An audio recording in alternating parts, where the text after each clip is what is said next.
Here's a review of Star Trek II: The Wrath of Khan.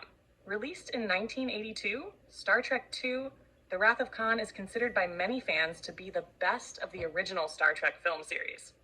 Directed by Nicholas Meyer, it follows the crew of the starship USS Enterprise as they face the wrath of Khan Noonien Singh, a genetically enhanced superhuman, and his quest for revenge against Captain James T. Kirk. Plot.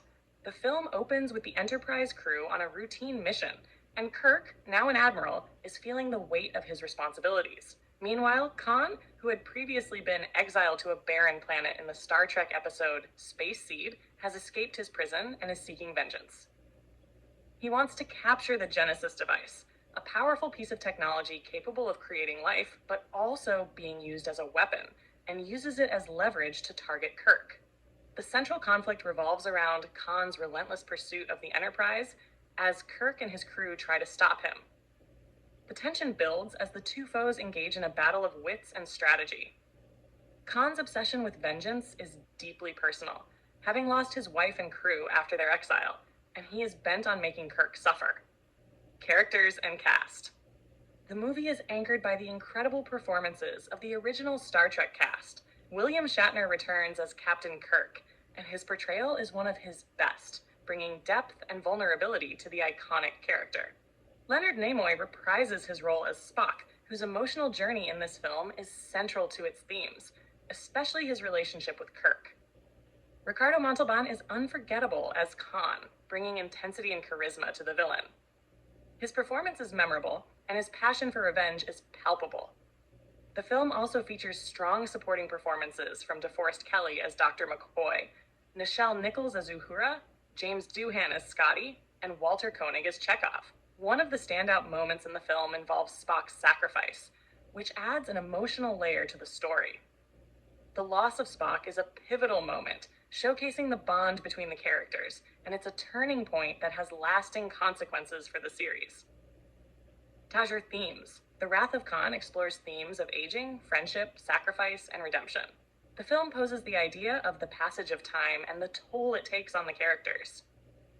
Kirk, feeling the weight of age and past mistakes, must confront the reality that his glory days are behind him, even as he faces the challenges of leading the Enterprise. This theme of growing older and dealing with the consequences of one's past resonates deeply throughout the movie. Comparisons to the preceding film. The previous Star Trek film, Star Trek: The Motion Picture, 1979, was a visually stunning but slow-paced film that struggled with pacing and lacked emotional depth. The Wrath of Khan improves on this significantly. It's faster paced, more engaging, and places more emphasis on character relationships, particularly the bond between Kirk and Spock. While the first film leaned heavily on grandiose spectacle, The Wrath of Khan focuses on personal stakes and emotional payoff. Sequels. The Wrath of Khan spawned several sequels, including Star Trek III: The Search for Spock, 1984, which directly follows the events of the film and addresses the aftermath of Spock's sacrifice. It was followed by Star Trek IV: The Voyage Home, 1986, which is more lighthearted and focuses on time travel. Star Trek VI: The Undiscovered Country, 1991, wraps up the original Star Trek crew's film saga.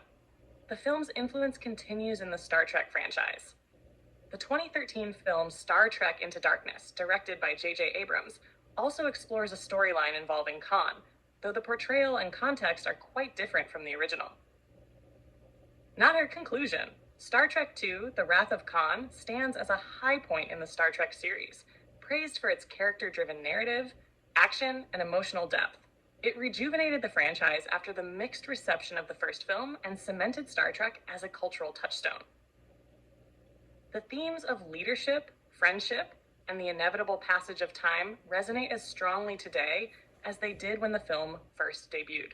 The movie remains a classic of the sci-fi genre, beloved not only by Star Trek fans, but also by anyone who appreciates a well-crafted story about sacrifice, vengeance, and the human condition.